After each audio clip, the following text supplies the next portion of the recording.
Ja, lep pozdrav vsem zbranim, jaz sem Majdan Cerar, sem iz IPOP-a Inštituta za politike prostora, kjer se seveda ukvarjamo z mobilnostjo, jasno trajnostno mobilnostjo in predvsem smo zelo osredotočeni na področje mobilnosti otrok, torej v kontekstu šol, poti v šolo. V Slovenijo smo uvedli različne s tem povezane prakse, recimo promoviramo pešbus, bicivlak, delali smo tudi mobilnostne načrte za šole, medtem ko bom danes predstavil ukrep, ki smo ga razvili in ga izvajamo v okviru projekta Care for Climate, in to je območje varnih prihodov v šolo. Sam poskusim, problem, ki ga s tem ukrepom in tudi našimi ostalimi aktivnostmi na tem področju naslavljamo, je, da danes premalo otrok hodi v šolo peš. Kaj hočemo s tem povedati?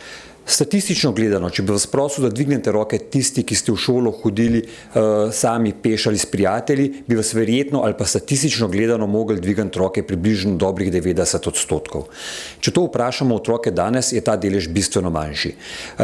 Naše ankete kažejo, da je v nekaterih šolah samo polovica otrok pride v šolo z kolesom peš ali šolskimi prevozi, medtem ko jih drugo polovico v šolo pripeljajo starši z avtomobilom. In to je paradoks, zaradi tega, ker otrokom to sploh ni všeč. V isti anketi, kjer vprašamo otroke, kako hodijo ponavadi v šolo in recimo kliknejo, da jih pripeljajo z avtom starši, le okrog 10% ali celo manj otrok izbere možnost, da bi si želeli na tak način prihajati v šolo. Ker to otroke pravzaprav ne veseli prav preveč, večina jih najrajši pride v šolo skupaj s prijatelji, s kolesom, s skirojem ali pa peš. In drugo vprašanje, ki si ga verjetno zastavljate, je, zakaj se vsem zdi to problem? In preden začnem s tem, zakaj je to problem, mogoče, kdo so ti vsi, ki se jim zdi to problem? To so zdravniki, to so prometniki, to so urbanisti, to so učitelji in to so v končni fazi tudi starši. Pa mogoče začnimo z prometniki.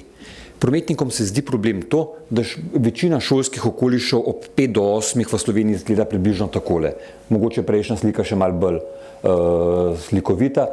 Pač vidite, za pešce ostane precej malo prostora, precej kaosa je, en kup avtomobilov, ki vozijo en čez drugega in ponavadi je največ teh avtomobilov točno pred šolskimi vrati. Ljudje nekako kaže, najraje otroka pripeljajo čim bližje vrat in tam se vsa ta potovanja proti šoli skoncentrirajo. In to je nevarno. Nevarno za tiste otroke, ki pridejo v šolo peš, ki so, kar je za otroke kar značilno, slabovidni, ker so mehni, še posebej, če daš in tako naprej, in na koncu tam skakljajo med avtomobili. Če vprašamo urbaniste, zakaj je to slabo, je zaradi tega, ker je ne samo območje neposredno pred šolo, ampak en kup ulic okrog šole ali pa pol kraja, če je kraj manjši, poln avtomobilov 5 do 8 zaradi tega, ker starši vozijo otroke z avtomobilom v šolo. In če pogledamo na karto, kje otroci stanujejo, ugotovimo, da jih bistveno večji delež, kot jih pride v šolo z avtomobilom, stanuje, da večina otrok stanuje pravzaprav zelo blizu šole in bi lahko precej enostavno prišlo peš ali pa s kolesom. Če vprašamo učitelje, zakaj je to problem, pa je zaradi tega, ker otroci, ki pridejo v šolo z avtomobilom, slabše sodelujejo prvo uro. Ali so šli iz postelje v avto, pa iz avta v razred in se prvo uro zbujajo, ali pa prvo uro klepetajo, ker se jim včeraj zgodilo nekaj pomembnega. In to, da se otrokom zgodi nekaj pomembnega, ko mi čakajo, da povejo prijateljem zjutraj. In če teh prijateljev ne srečajo na poti v šolo, ampak šele v razredu, pač povejo to prvo uro v razredu njim. In zakaj ni všeč staršem? Zaradi tega, ker ful časa zapravijo zjutraj, ko se mudi v službo, s tem, da se z avtomobilom zafrkavajo pred šolo in nekaj manevrirajo, okrog njih je 5 drugih avtov in 15 otrok in par skirojev in tako naprej. Skratka, sklenemo lahko, da je to problem iz vseh stališč, ki ga moramo reševati. Ampak bistveno vprašanje pa je, zakaj je prišlo do tega problema? In če vprašamo starše, vam bojo rekli, zato, ker je nevarno, da gredo naši otroci peš v šolo. Ok, zakaj pa je nevarno, da gredo vaši otroci peš v šolo? Ker je okrog šole ful avtomobilov. In če gavi so ti avtomobili 5 do 8 pred šolo, precej jasno. To so starši, ki so prepeljali otroke v šolo. In vsak otrok, ki ga pripeljajo jutri zaradi tega, ker je nevarno pred šolo starši z avtomobilom, pomeni novo nevarnost, en avto več. In zaradi tega bo jutri še en otrok manj in nekako se spet zaciklamo v en tak paradoksalen krog, ki ratuje vedno slabši. In to recimo ta primer, da je mogoče prostor pred šolo res nekoliko nevaren za tiste, ki hodijo v šolo peš. Ampak namen tega slajda ni pokazati še enkrat nesmisel razdelitve prostora pred šolo, ki je v večji meri namenjen avtomobilom kot pešcem in otrokom, kar je spet nesmiselno, zaradi tega, ker ne glede na to, koliko ulic, parkirišč in krožišč in tako naprej naredimo pred šolo, je povpraševanje 5 do 8 večje od ponudbe. Zaradi tega, ker če je otrok v šoli ne 500 ali pa 600 in če jih pol pride z avtomobilom, vsi pridejo 10 do 8. Učitelji pridejo prej, dostava ponavadi pride prej in če bomo mi pred šolo ob 10 do 8 300 avtomobilov, infrastruktura nobenega tipa tega ne more sfolgati.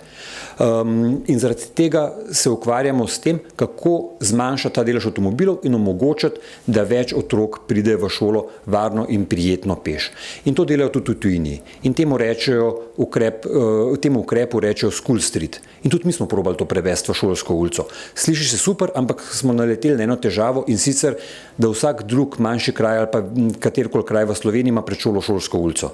In precej težko je komunicirati, da bomo pred šolo naredili šolsko ulico, ker odgovor tam je šolska ulica že 40 let, jaz stanujem na številki 12, recimo. Zaradi tega smo se mogli spomniti novo ime ukrepa in to je območje varnih prihodov v šolo. Ker to je tisto, kar ta ukrep obljublja oziroma nudi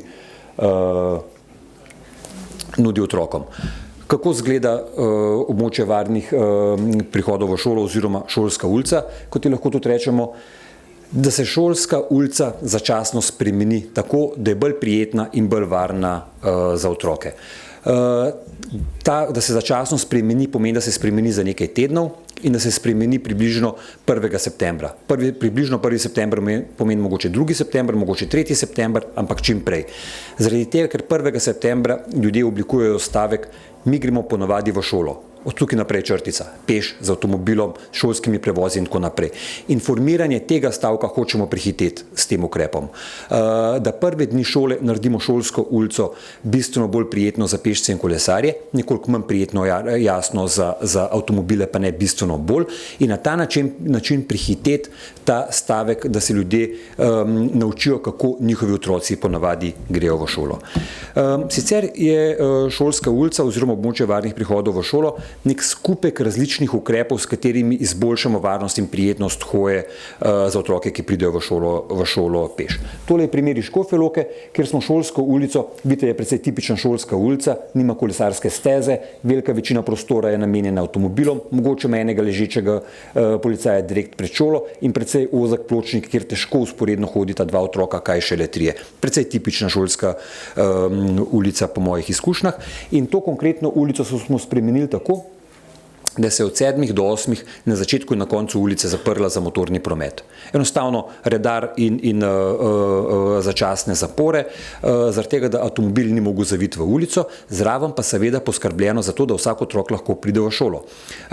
Na začetku in na koncu ulice je bila točka poljubi in odpelji, to je kiss and ride točka, kjer se avto zelo enostavno ustavi, otrok izstopi, gre do šole.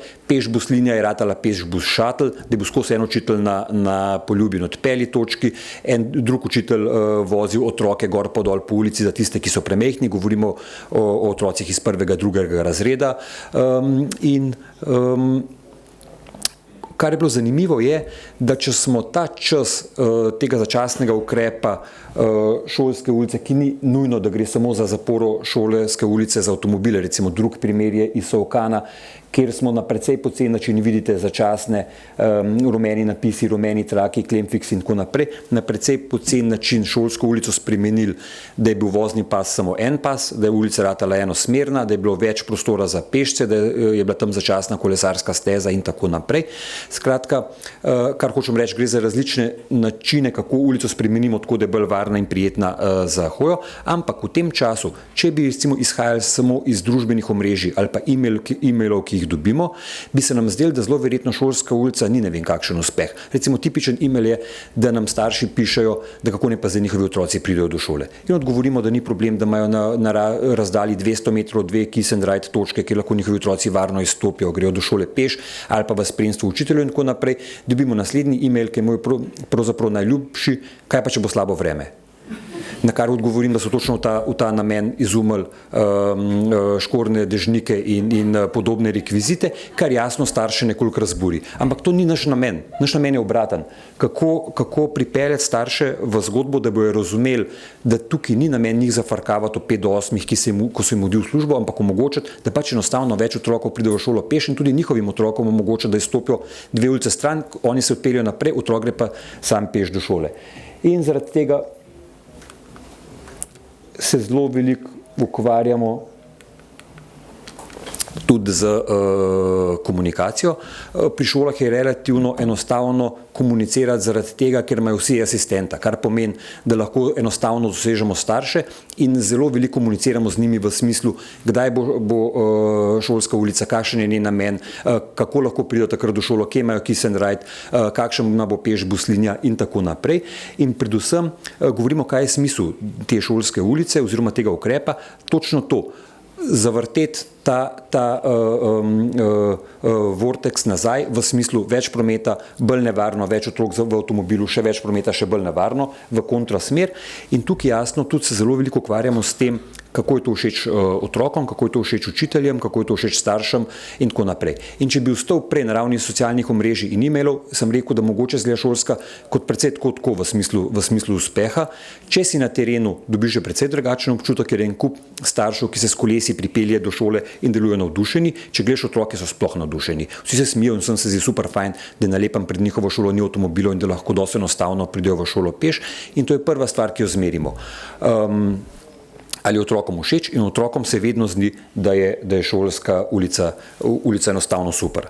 Druga stvar, ki jo zmerimo je, kaj se zgodi s prometom v tem času. In pokaže se, da delež otrok, ki potujejo v šolo z avtomobilom, precej pade v času šolske ulice in da zelo naraste delež otrok, ki pridejo v šolo peš ali s kolesom, s čemer smo zelo zadovoljni, ker to je jasno en od namenov, da poskusimo, ali bi v to šolo hodilo več otrok peš in s kolesom, če bi bila infrastruktura bolj po meri pešcev in kolesarjev, jasno.